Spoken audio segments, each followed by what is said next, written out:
নির্বাচনের আগে সহিংসতা, বিচ্ছিন্ন ঘটনা নাকি খুব ভালো করে জোড়া লাগানোর কিছু ঘটনা? আমি আজকে এগলে নিয়েই কথা কমু। আর আজকে আমরা দেখমু দেশ জুড়ে পোস্টার সেরা ক্যাঙ্কা করে কোয়া হয় স্বাভাবিক উত্তেজনা, আর হাতাহাতিকে কোয়া হয় ভুল বুঝাবুঝি। সরকার বলছে সব প্রস্তুতি শেষ, নিরপেক্ষ সুষ্ঠু নির্বাচন, ক্যামেরা রেডি, বাহিনী রেডি, প্রেস রিলিজও প্রায় মুখস্থ। ঠিক তখনই একদল পোস্টার নিজে নিজে ছিঁড়ে যায়। একটা মিছিল হঠাৎ দৌড়াবে শুরু করে, আর কিছু মানুষ আচমকা আবিষ্কার করে তাকে হাতের মুঠি খুবই শক্ত, শেরপুরে মারামারি, অন্য জায়গায় ধাওয়া পাল্টা ধাওয়া, আর সবাই একসাথে কয় আমরা না, ওরা শুরু করেছে।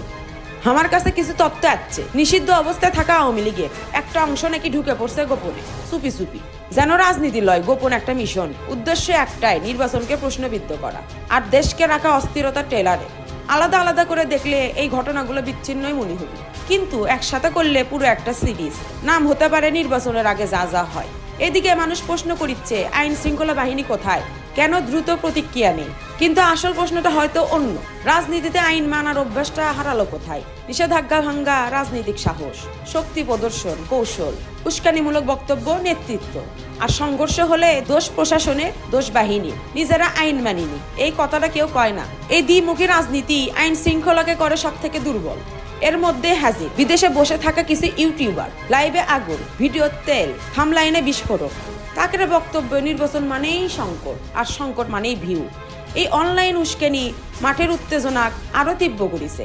তবে একটা জায়গায় স্বস্তির খবর আছে, সেনাবাহিনী মাঠর, টহল জোরদার, ঝুঁকিপূর্ণ এলাকায় দ্রুত উপস্থিতি, সংযত আচরণ। কিন্তু শুধু সেনাবাহিনী দিয়ে কি সব সামলান যায়? যখন রাজনীতি দায়িত্বহীন, আইন অমান্য করা স্বাভাবিক, আর গুজব হয় দ্রুততম সংবাদ, তখন সবচেয়ে শক্ত বাহিনীরা হাত বাঁধা পড়ে। এই পরিস্থিতির একটাই সতর্কতা জরুরি, রাজনৈতিক দলগুলো যদি এখনই নিজেদের না সামলায়, নেতা কর্মীকে আইন মানতে বাধ্য না করে, আর বৈধ নির্দেশনার প্রতি সম্মান না দেখায়, তাহলে সহিংসতা আর বিচ্ছিন্ন থাকবে না। ধীরে ধীরে উগলেই হবি বড় একটা সংকট, আর তার মূল্য দিবি পুরো দেশ। কারণ নির্বাচন শুধু ভোটের দিন নয়, নির্বাচন মানে আচরণ, দায়িত্ব, সংযম।